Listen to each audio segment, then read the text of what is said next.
નમસ્કાર દર્શક મિત્રો, રિયલ સમાચારમાં આપનું સ્વાગત છે। આજના સમાચારની શરૂઆત કરીએ મુખ્ય સમાચારથી।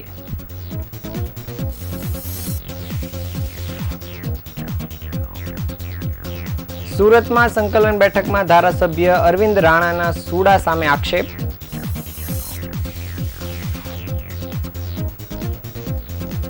જહાંગીરપુરામાં ગેસથી ગુંગળામણથી એક સાથે 4ના મોત થયાનું પ્રાથમિક તારણ સામે આવ્યું। શેરડીના ટેકાના ભાવ ટન દીઠ 6000 નક્કી કરવા ભારત સરકારને ભલામણ। સુરત એપીએમસી વાર્ષિક ₹43 કરોડની આવક સાથે રાજ્યમાં પ્રથમ। સુરતના ભીમરાડમાં સીઆર પાટીલે વોટર હાર્વેસ્ટિંગ પ્લાન્ટનું લોકાર્પણ કર્યું।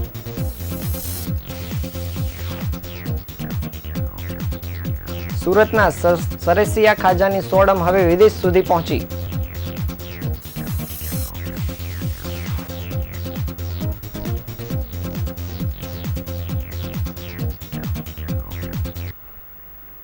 સમાચારને વિગતે જોઈએ। સુરત અર્બન ડેવલપમેન્ટ ઓથોરિટી જે રીતે કામ કરે છે તેના પર રોષ વ્યક્ત કરતા સુરતના પૂર્વના ભાજપના ધારાસભ્ય અરવિંદ રાણાએ માંગણી કરી છે કે આગામી જિલ્લા સંકલન બેઠકમાં સુડાના અધ્યક્ષ શાલિની અગ્રવાલ હાજર રહે। શનિવારે જિલ્લા કલેક્ટર સૌરભ પાધરીની અધ્યક્ષતામાં મળેલી બેઠકમાં આ અંગે લેખિતમાં રજૂઆત કરવામાં આવી હતી। રાજકોટમાં ટીઆરપી ગેમ ઝોન આગ પછી હાથ ધરવામાં આવેલી ડ્રાઈવ દરમિયાન સુડા વિસ્તારમાં 82 જગ્યાઓ, જેમાં મોટાભાગની શાળાઓ, ગેમ ઝોન અને હોટલ છે, જે સીલ કરવામાં આવી છે। હવે રાણા સુડાના અધિકારીઓ પાસેથી બાંહેધરી માંગે છે કે સીલ કરેલી મિલકતો સિવાય અન્ય તમામ મિલકતો પાસે જરૂરી બિલ્ડિંગ યુઝર સર્ટિફિકેટ અને ફાયર એનઓસી છે કે કેમ। સુડાના અધ્યક્ષ જેઓ મ્યુનિસિપલ કમિશનર છે તેમની આગામી બેઠકમાં હાજર રહેવાનો આદેશ પણ આપવામાં આવ્યો છે। જો કોઈ જીવલેણ ઘટના બને છે તો ચૂંટાયેલા પ્રતિનિધિને પરિણામનો સામનો કરવો પડે છે। માલખાય અધિકારીઓ અને મારખાય ચૂંટાયેલા પ્રતિનિધિઓ જેવો હાલ અત્યારે જોવા મળી રહ્યો છે। આ રીતે કામગીરી હવે સુરતમાં ચાલુ રહેશે નહીં। જ્યારે સીલ કરેલી મિલકતોની વિગતો હવે પૂછવામાં આવ્યું ત્યારે સુડાએ 82 જગ્યાઓ વિશે માહિતી આપી હતી। તો જ્યારે આ મિલકતો વિકસાવવામાં આવી રહી હતી ત્યારે સુડાના અધિકારીઓ શું કરી રહ્યા હતા? વધુમાં સુડા વિસ્તારમાં અન્ય મિલકતો વિશે શું, તેને લઈને પણ પ્રમાણપત્રો માંગવામાં આવ્યા છે। હવે ચૂંટાયેલા પ્રતિનિધિઓ અને અધિકારીઓની નિષ્ફળતા માટે ટીકા કે કાર્યવાહીનો સામનો કરવો પડશે નહીં। સુરત શહેરના મુદ્દાઓ પણ ઉઠાવવાના છે, જેવો દાવો કરતા રાણાએ કહ્યું હતું કે સુરત શહેર માટેની સંકલન બેઠકમાં હું મ્યુનિસિપલ કમિશનરને પ્રશ્ન કરીશ। અધિકારીઓએ આ જ મુદ્દાઓ માટે જવાબો અને ખાતરી આપવી પડશે। રાણાએ એ વિસ્તારમાં ડિસ્ટર્બ એરિયા એક્ટ અમલમાં છે અને ત્યાં અન્ય ધર્મોને આપવામાં આવતી પરવાનગી અંગે ચિંતા વ્યક્ત કરી હતી। તેમજ આરોપ લગાવ્યા હતા કે ભ્રષ્ટ અધિકારીઓ અન્ય ધર્મના લોકોના પક્ષમાં નિર્ણયો લે છે।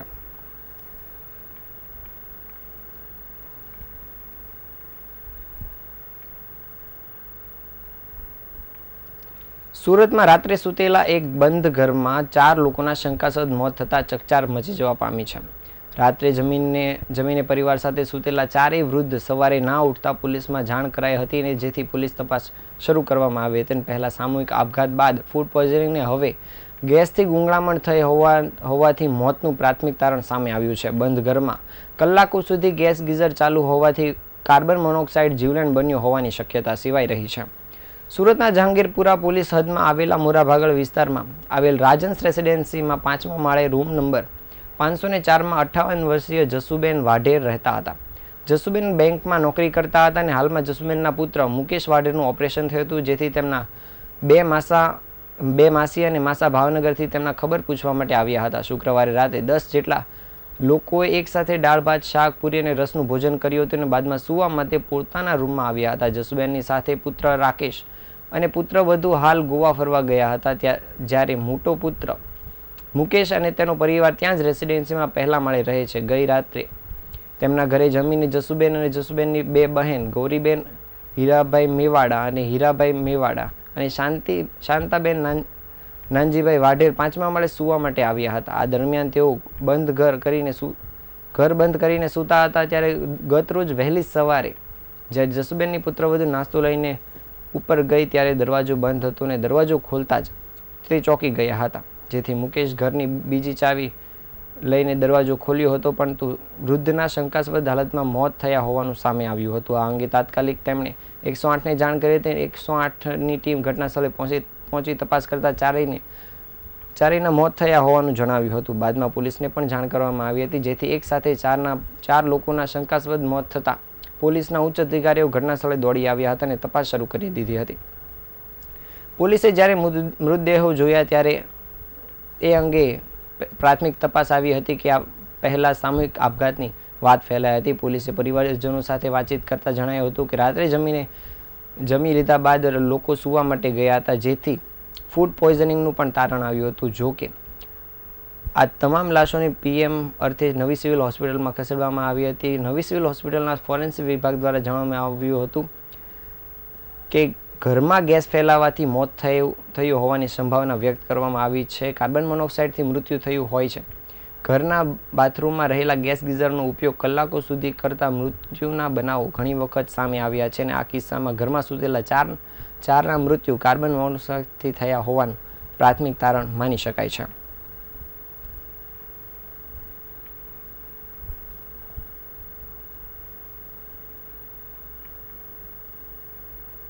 દક્ષિણ ગુજરાતના શેરડી પકવતા ખેડૂતો માટે ખુશીના સમાચાર છે, જેમાં શેરડીના ટેકાના ભાવ ટન દીઠ 6,000 ભાવ કરવા માટે ભારત સરકારને ભલામણ કરવામાં આવી છે. દક્ષિણ ગુજરાત સહિતના ખેડૂતો શેરડીનું વાવેતર કરતા હોય છે, જેમાં દક્ષિણ ગુજરાતમાં 5 લાખ ખેડૂતો 4 લાખ એકરમાં શેરડીની ખેતી કરે છે. ત્યારે આ ખેડૂતોના ટન દીઠ ટેકાના ભાવ 3400 રૂપિયા છે. તેમજ ભારત સરકાર પાસે ખાંડની લઘુત્તમ કિંમત પ્રતિ કિલો 31થી વધારીને 45 કરવા ખેડૂતો દ્વારા માંગ કરવામાં આવી રહી છે અને ખાંડની કિંમત વધે તો જ 6,000 રૂપિયા પોષણક્ષમ ભાવ આપી શકાય તેમ છે.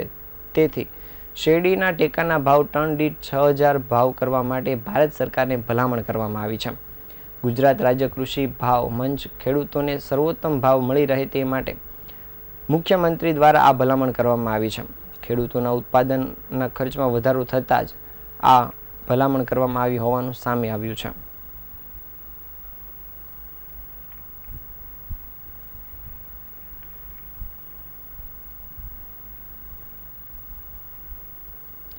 સમગ્ર ગુજરાતની એપીએમસીની નાણાકીય વર્ષ 2023-24ના આંકડા સામે આવ્યા છે અને આ આંકડા જોતા રાજ્યની 262 એપીએમસીમાંથી સુરત એપીએમસીએ 43.55 કરોડની આવક સાથે સમગ્ર રાજ્યમાં પહેલા નંબરે રહી છે.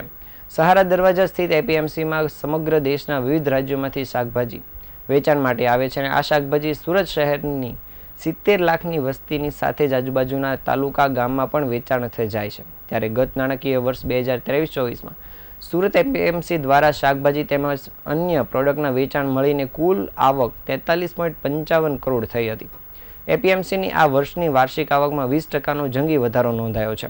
દરમિયાન ગુજરાત નિયંત્રિત બજાર સંઘ અમદાવાદ દ્વારા રાજ્યની તમામ એપીએમસીના વાર્ષિક ટોપ 10 એપીએમસીની આવકના આંકડા જાહેર કરવામાં આવ્યા છે, જેમાં સુરત એપીએમસીની 43.55 કરોડની આવક સાથે પ્રથમ સ્થાને છે, જ્યારે ઊંઝા 43.34 કરોડની આવક સાથે બીજા સ્થાને રહ્યું છે અને રાજકોટ એપીએમસી 36.91 કરોડ સાથે ત્રીજા સ્થાન પર જોવા મળ્યું છે.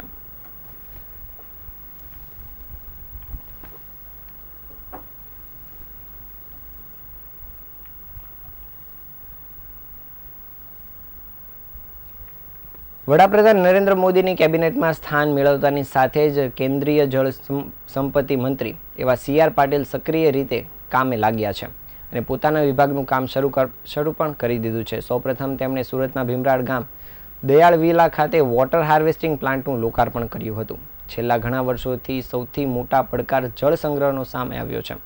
આજે જમીનમાં પાણીનું સ્તર એટલું નીચું જતું રહ્યું છે કે તેના કારણે બોરિંગ કરવા છતાં પણ ઝડપથી પાણી પ્રાપ્ત થતું નથી, જેનું સૌથી મોટું કારણ પાણીનું સ્તર જમીનમાં ખૂબ નીચે જતું રહ્યું હોવાનું માનવામાં આવી રહ્યું છે. આવી સ્થિતિમાં આગામી દિવસોમાં સમગ્ર વિશ્વની સામે પાણીનો સંગ્રહ કરવો એ સૌથી મહત્વપૂર્ણ જવાબદારી પૈકીનું એક પુરવાર થઈ શકે તેમ છે, જે માટે અત્યારથી જ પાણીનું સ્તર કઈ રીતે ઊંચું લાવવું તે દિશામાં કામ ખૂબ જ ઝડપથી કરવું જરૂરી બની ગયું છે. વોટર હાર્વેસ્ટિંગ કરવા તરફ લોકો વધુ વિચારે અને તેને અમલમાં લાવે તે પણ જરૂરી છે અને છેલ્લા એકાદ બે વર્ષથી વોટર હાર્વેસ્ટિંગને કારણે કેટલાક લોકોમાં જાગૃતિ પણ જોવા મળી રહી છે, પરંતુ ભવિષ્યમાં જે રીતે પડકારો ઊભા થનાર છે તેની સામે વોટર હાર્વેસ્ટિંગ તરફ મહત્તમ લોકોએ આગળ વધવું પડશે, તો જ જમીનના પેટાળમાં પાણી શુદ્ધ થશે અને પાણીનું સ્તર ઊંચું આવશે. કેન્દ્રીય જળ સંપત્તિ મંત્રી CR પાટીલ દ્વારા ભીમરાડ ખાતે દયાળ વિલા સોસાયટીમાં વોટર હાર્વેસ્ટિંગ પ્લાન્ટનું ઉદ્ઘાટન કર્યા બાદ જણાવાયું હતું કે વડાપ્રધાન નરેન્દ્ર મોદી દ્વારા સ્વચ્છતા અભિયાન બાદ સૌથી વધુ કામ જળ સંગ્રહ માટે કરવામાં આવી રહ્યું છે અને લોકોમાં જાગૃતિ માટેના પણ પ્રયાસો થઈ રહ્યા છે.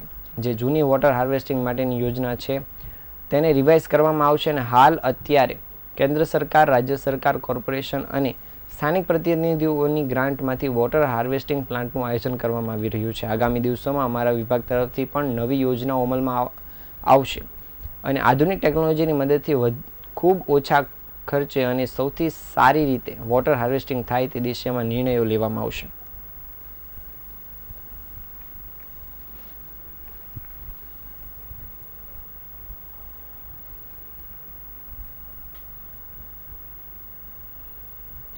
સુરતમાં ખાજાનું વેચાણ શરૂ થઈ ગયું છે અને આ ખાજાનો ટેસ્ટ હવે વિદેશમાં રહેતા લોકોને પણ લાગ્યો છે. સુરતથી પણ ખાજા હવે વિદેશમાં પણ પહોંચે છે અને સુરતમાં ખાજાની દુકાન ઉપર ખરીદી કરવા માટે લોકોની લાંબી કતારો પણ જોવા મળી રહી છે.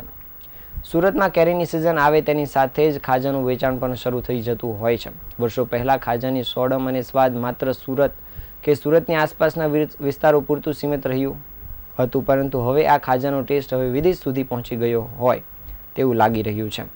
વિદેશમાં રહેતા સુરતીઓના દાઢે પણ આ ખાજાનો ટેસ્ટ લાગ્યો છે અને સુરતના સરસિયા ખાજાની સોડમ હવે વિદેશ સુધી પહોંચી કેનેડા, અમેરિકા, લંડન સહિત અનેક દેશોમાં ખાજા પહોંચી રહ્યા છે. સુરતી ખાજાનો ટેસ્ટ વિદેશમાં વખણાતો હોવાથી હવે વિદેશી પેકિંગ ખાસ કરવામાં આવી રહ્યા છે. કેરી સિઝનમાં સુરતી જ્ઞાતિમાં દીકરી અને જમાઈને બોલાવીને કેરીનો રસ, ખાજા અને અન્ય વાનગીઓ સાથે રાખીને મિજબાની કરવામાં આવે છે.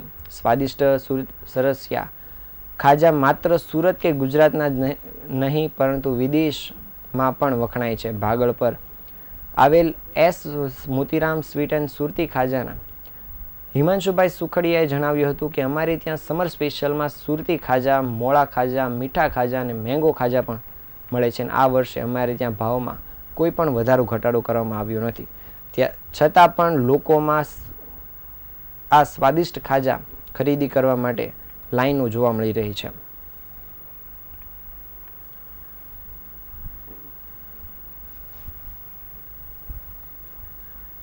સમર સ્પેશિયલમાં સુરતી ખાજા, મોળા ખાજા, મીઠા ખાજા, મેંગો ખાજા અવેલેબલ છે. આ વખતે રસ, કેરીનો રસ છે, પછી ઘેબર સુતરફેણી બી અવેલેબલ છે. અને સુરતીઓ કેરી ગાળામાં આપણે આ બધી આઈટમ ખાવાનું પસંદ કરે છે. ગેટ ટુગેધરમાં એ લોકો આપણી 5 આઈટમનું કોમ્બિનેશન રાખે છે: મોળા, મીઠા, મેંગો, તીખા, કેરીનો રસ, ઘેબર, સુતરફેણી. ને આપણે ત્યાં અવેલેબલ છે. સમર સ્પેશિયલમાં આપણે ત્યાં વરસાદની ઋતુ આવવાની છે, તેને માટે તૈયારી આપણે કરી લીધી છે. એમાં સુરતી ખાવા માટે આપણે બધી આઈટમ અવેલેબલ છે.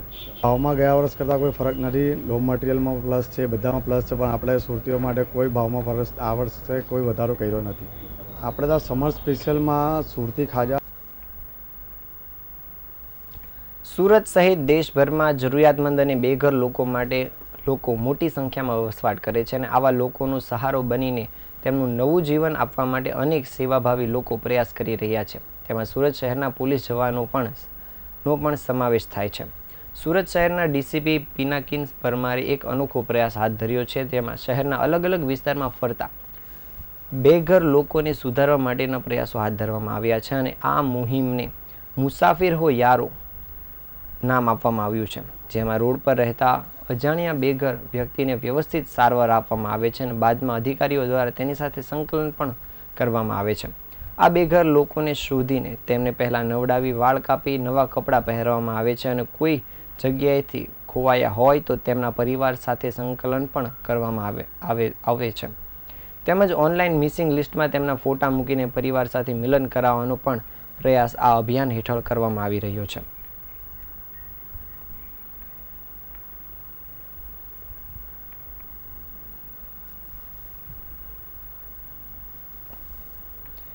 આ હતા આજના સમાચાર. નવા સમાચાર સાથે ફરી મળીશું. ત્યાં સુધી રજા આપશો. નમસ્કાર.